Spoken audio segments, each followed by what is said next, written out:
Há cidades que morrem lentamente, mas algumas desaparecem de forma tão completa que parecem ter sido apagadas do mundo. Durante séculos, esta foi apenas uma ausência, um espaço vazio entre mapas, lendas e rotas esquecidas. Mas debaixo da areia, o silêncio guardava as formas quebradas de uma cidade que já conheceu riqueza, ordem e poder. Não era um acampamento passageiro nem um posto isolado, mas um centro vivo erguido onde hoje parece impossível existir qualquer memória. A paisagem atual engana, porque o que vemos agora é apenas a última camada de um colapso muito antigo. Em algum momento, caravanas chegaram aqui carregando metais, tecidos, grãos e histórias vindas de terras distantes. Isso significa que esta cidade não estava fora do mundo, mas profundamente ligada às correntes comerciais do seu tempo. O bronze dava forma a ferramentas, armas, adornos e talvez a própria identidade de um povo esquecido.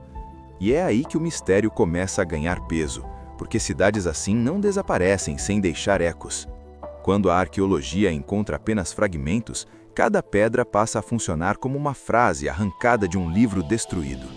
As muralhas sugerem defesa, os armazéns sugerem abundância, e os restos espalhados sugerem uma ruptura súbita demais para ser normal. Talvez a cidade tenha prosperado por gerações sem imaginar que o próprio ambiente acabaria por se voltar contra ela. O deserto não destrói com violência imediata. Muitas vezes vence pela insistência, pela secura e pela lenta retirada da vida. Mesmo assim, há sinais de que o fim pode não ter sido apenas ambiental, e é isso que torna tudo mais inquietante. Uma cidade pode sobreviver à escassez durante algum tempo, mas torna-se vulnerável quando a fome, o medo e o comércio deixam de cooperar. Basta uma rota interrompida, uma estação perdida ou um conflito invisível para que toda uma rede comece a desmoronar. E quando uma cidade depende de circulação, o isolamento pode ser mais fatal do que qualquer ataque direto. No entanto, o mais estranho não é que ela tenha caído, mas a forma quase absoluta como foi esquecida.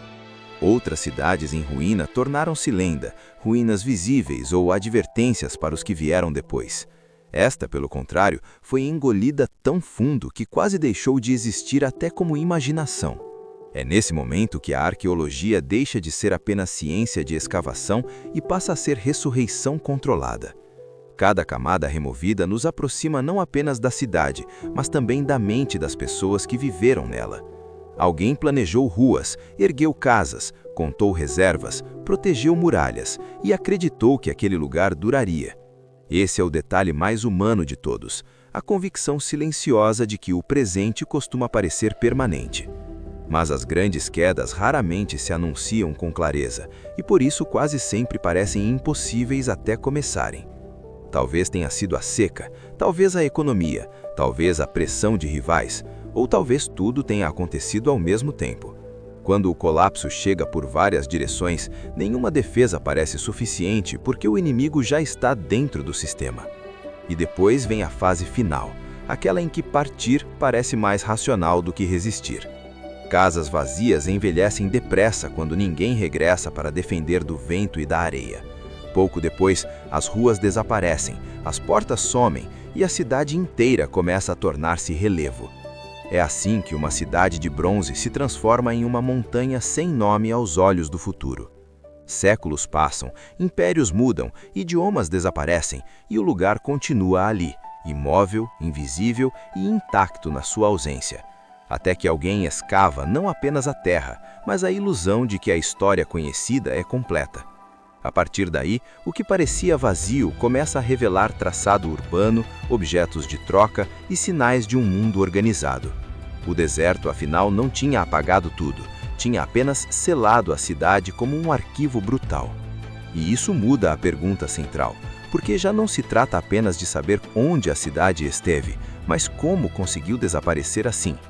Uma hipótese fala de clima, outra de rotas, outra de conflito, e nenhuma explica sozinha a força do apagamento.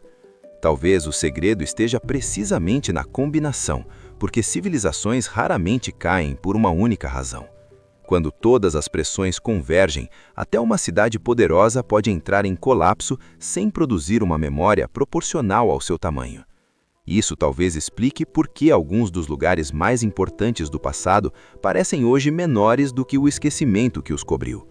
No entanto, há algo ainda mais perturbador nesta história: a possibilidade de existirem outras cidades assim, intactas e invisíveis, à espera de serem reencontradas. Nesse ponto, a Cidade de Bronze deixa de ser apenas um caso arqueológico e passa a ser um aviso sobre o quanto o passado ainda nos escapa.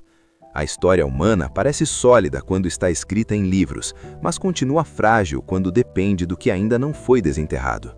Por isso, escavar uma cidade assim não é apenas encontrar pedras, mas reencontrar limites para aquilo que julgamos saber. Talvez o maior segredo desta cidade não seja a riqueza que teve nem a destruição que sofreu, mas a facilidade com que o mundo a esqueceu. Porque o deserto não apaga apenas lugares, apaga certezas, corrige arrogâncias e devolve silêncio onde antes havia poder. E quando uma cidade desaparece dessa forma, ela deixa de ser apenas passado e passa a ser pergunta. Uma pergunta sobre quantas civilizações se perderam sem monumentos visíveis, sem nomes preservados e sem testemunhas para as contar. Uma pergunta sobre quantas vezes a história começou de novo sem que alguém percebesse o que tinha sido interrompido antes. E talvez, no fundo, seja isso que torna esta Cidade de Bronze tão perturbadora. Ela não parece exceção, mas indício. Indício de que o passado humano é maior, mais fragmentado e mais silencioso do que estamos habituados a admitir. No fim, a cidade que sumiu debaixo da areia não nos devolve apenas ruínas, devolve a vertigem de não sabermos quantas outras ainda dormem no mesmo silêncio.